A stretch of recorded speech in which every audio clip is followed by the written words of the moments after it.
ओम नमो भगवते वासुदेवाय।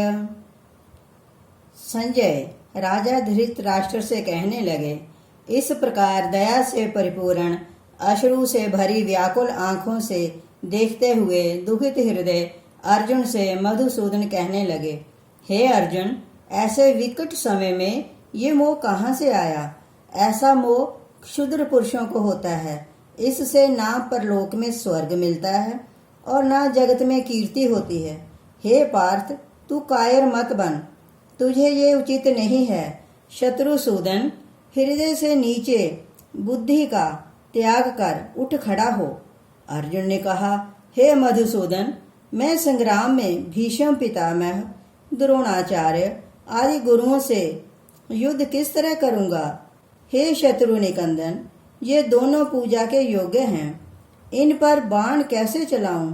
हे कृष्ण, भिक्षा का अन्न खाकर समय बिता ले तो ये भी बहुत उत्तम है, पर गुरुजनों को मारकर रुधिर से लिप्त भोगों का भोगना उत्तम नहीं है। जो हम अधम काम करने को तत्पर हो भी जाएं, तो हमें ये नहीं मालूम कि कौन बली है, वे हमको जीतेंगे या हम उन्हें। जिनको मारकर हम जीना नहीं चाहते हैं, वे धृतराष्ट्र के पुत्र हमारे सामने खड़े हैं। इनको मारकर हमारा जीना भला नहीं।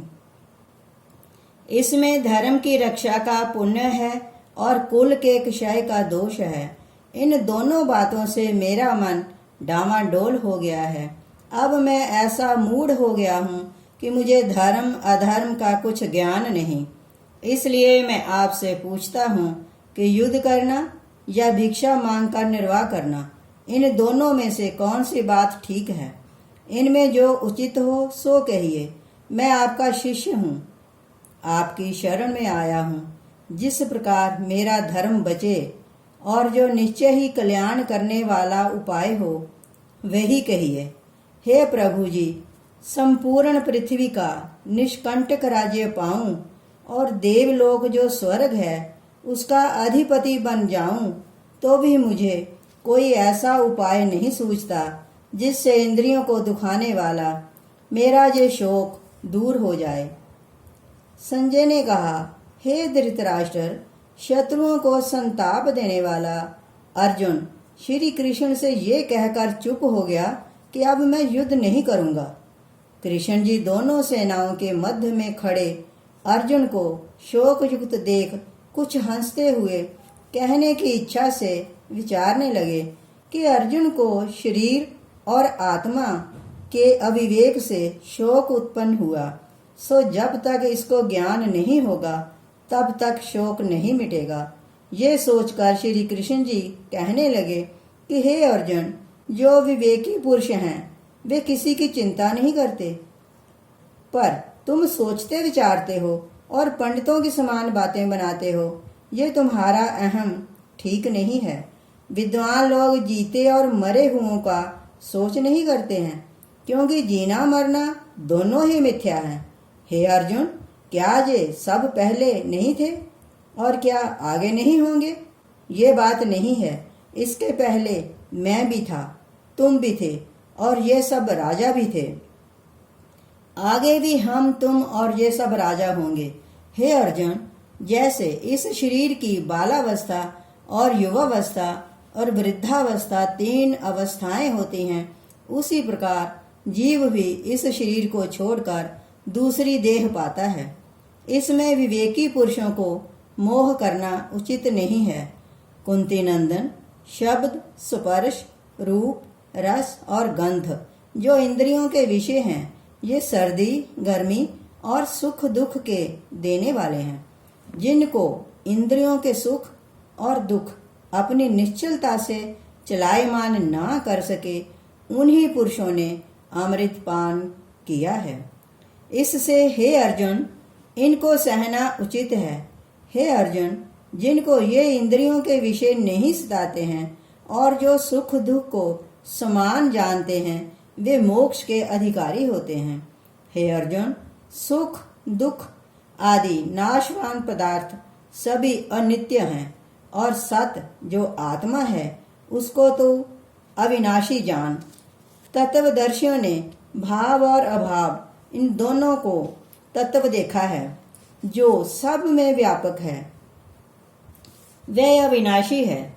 इस अविनाशी का नाश कोई भी नहीं कर सकता।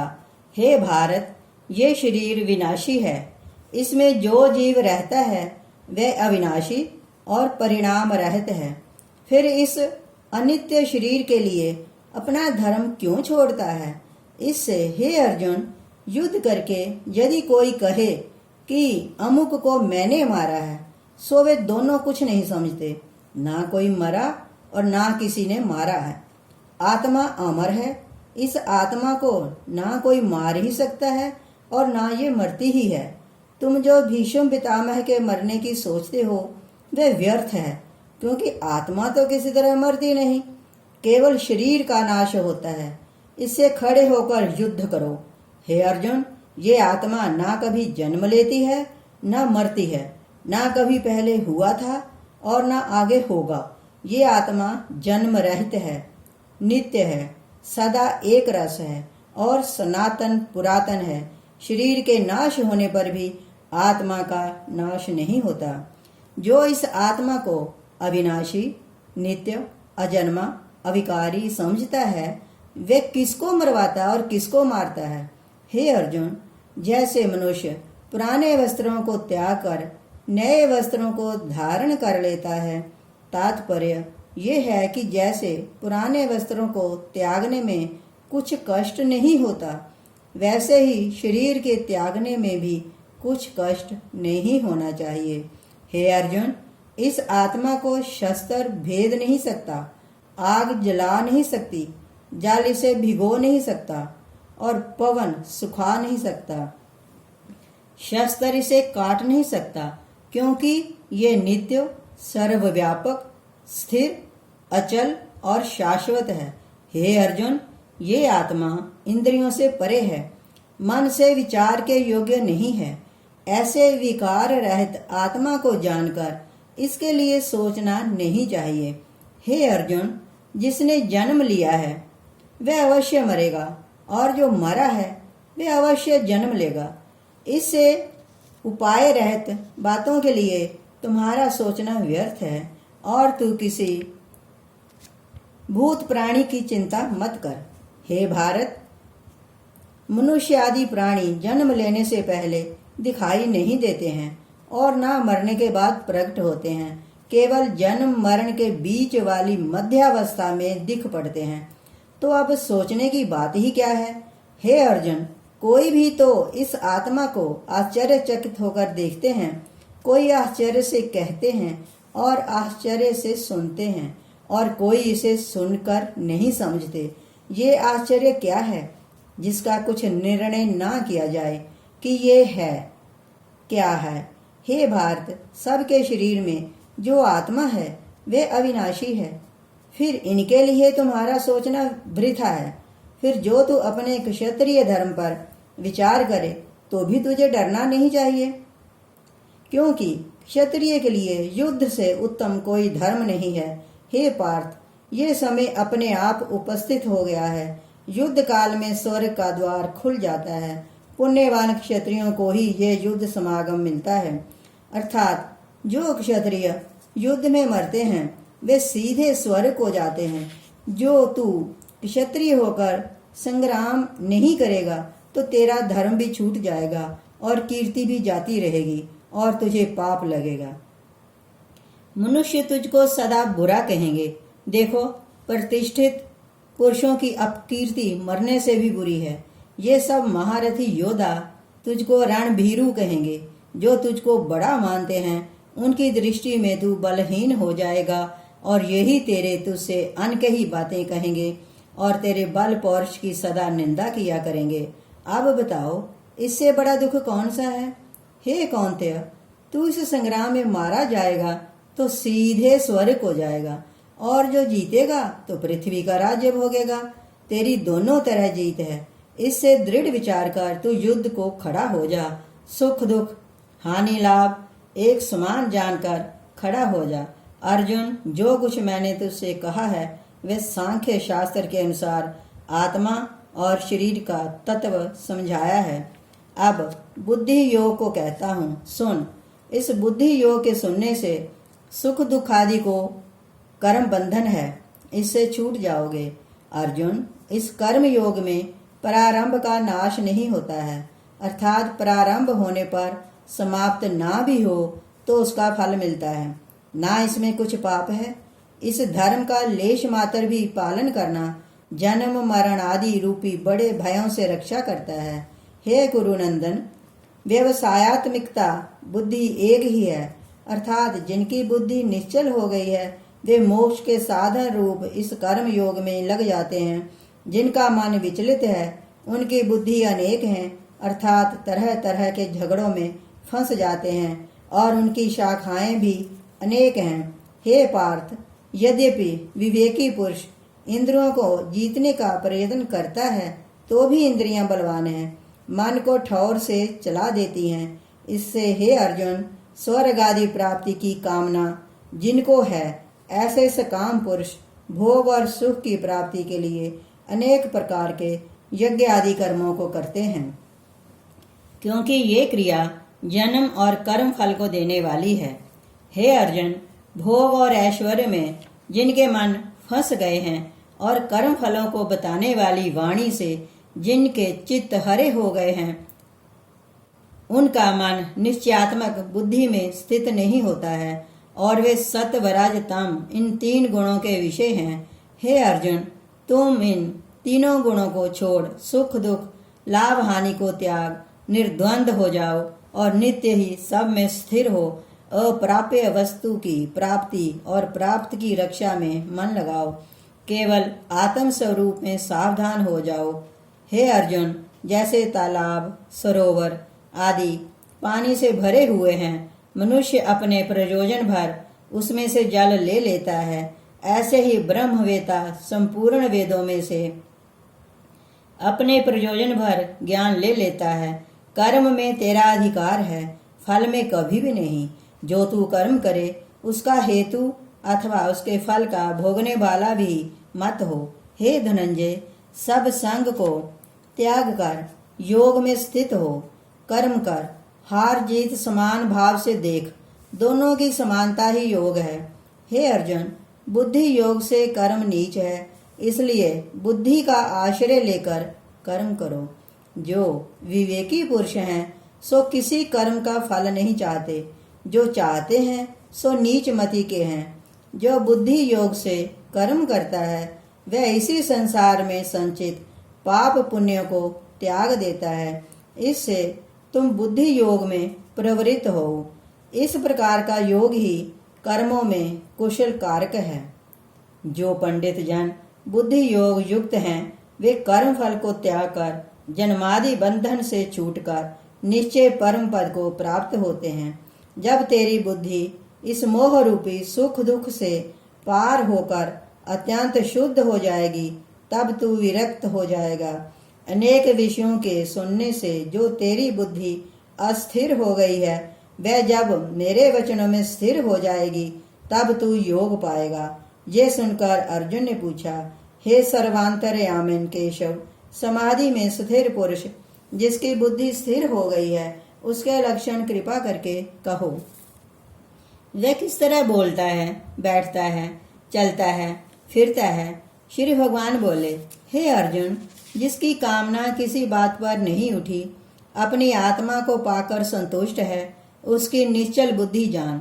जिसका मन दुख पड़ने से घबराता नहीं, जिसे सुख में प्रसन्नता नहीं होती, रोग भय व क्रोध जिसके पास नहीं आते हैं, वही निश्चल बुद्धि है। हे अर्जुन, जिसका किसी पदार्थ से स्नेह नहीं और जो किसी शुभ वस्तु से हर्षित नहीं होता और अशुभ प्राप्ति में शोक नहीं करता, ना किसी से राग और द्वेष है, उसकी बुद्धि निश्चल होती है।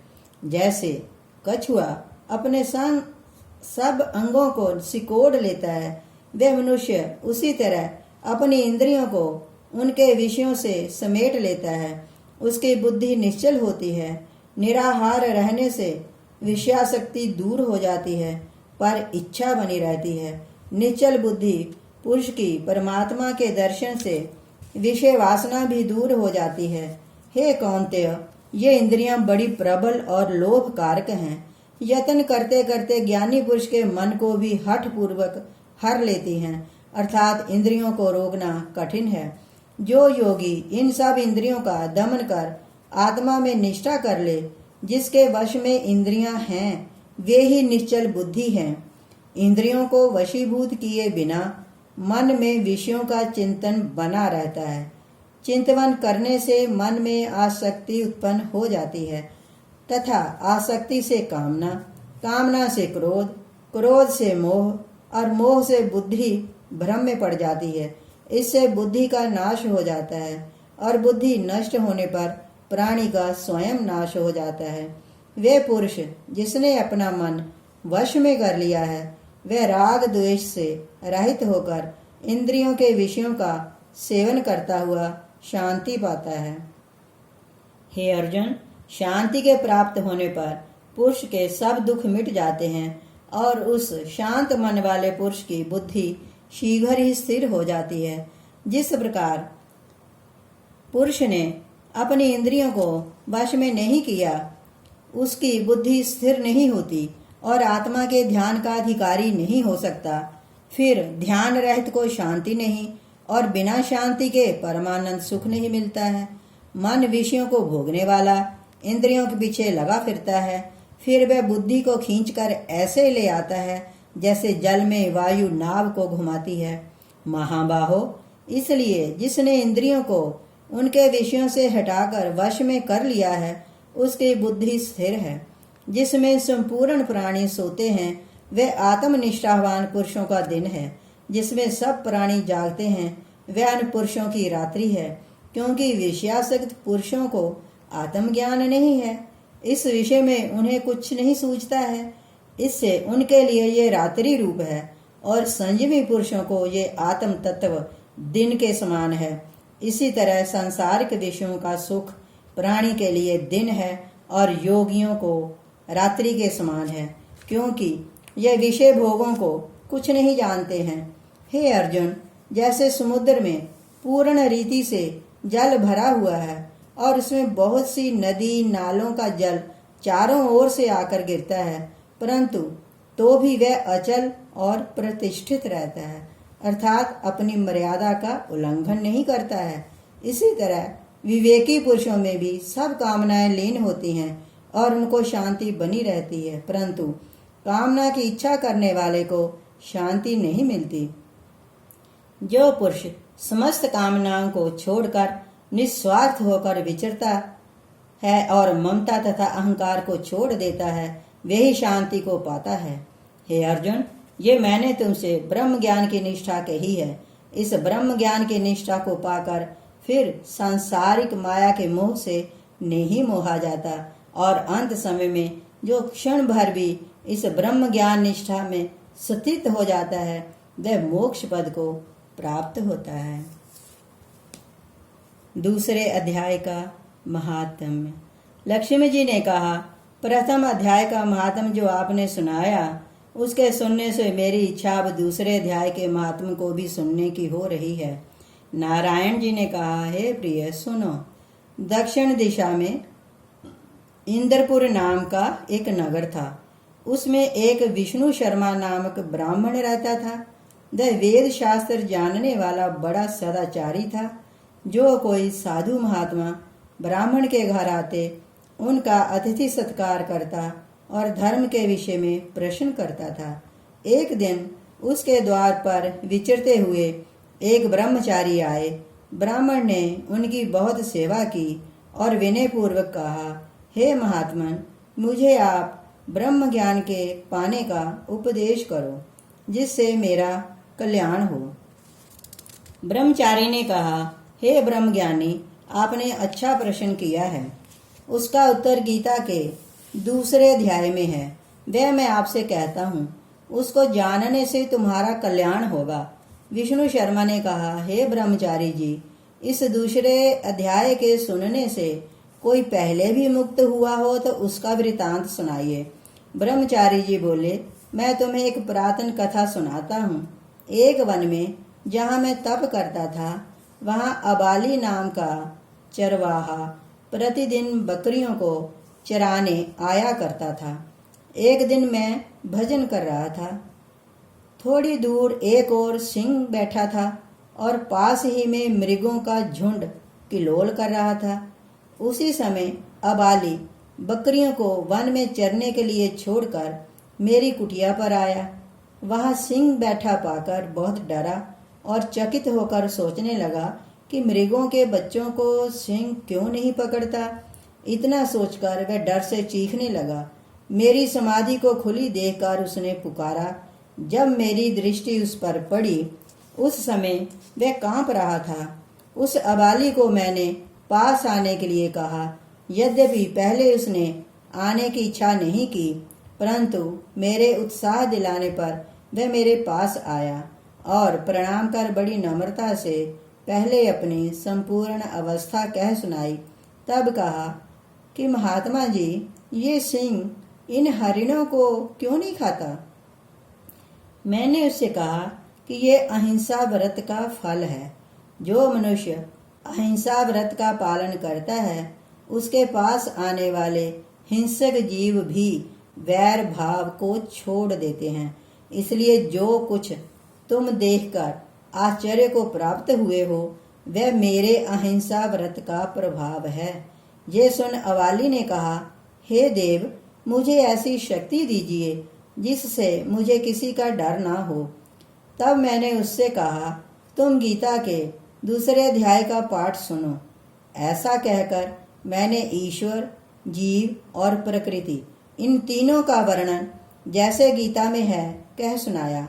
अवाली दूसरे अध्याय का महात्म सुनकर पूर्ण ज्ञानी हो गया और तत्काल ही आकाश में विमान आए और उसको बैकुंठ ले गए और वह अधम देही को छोड़ दिव्य शरीर को प्राप्त हुआ।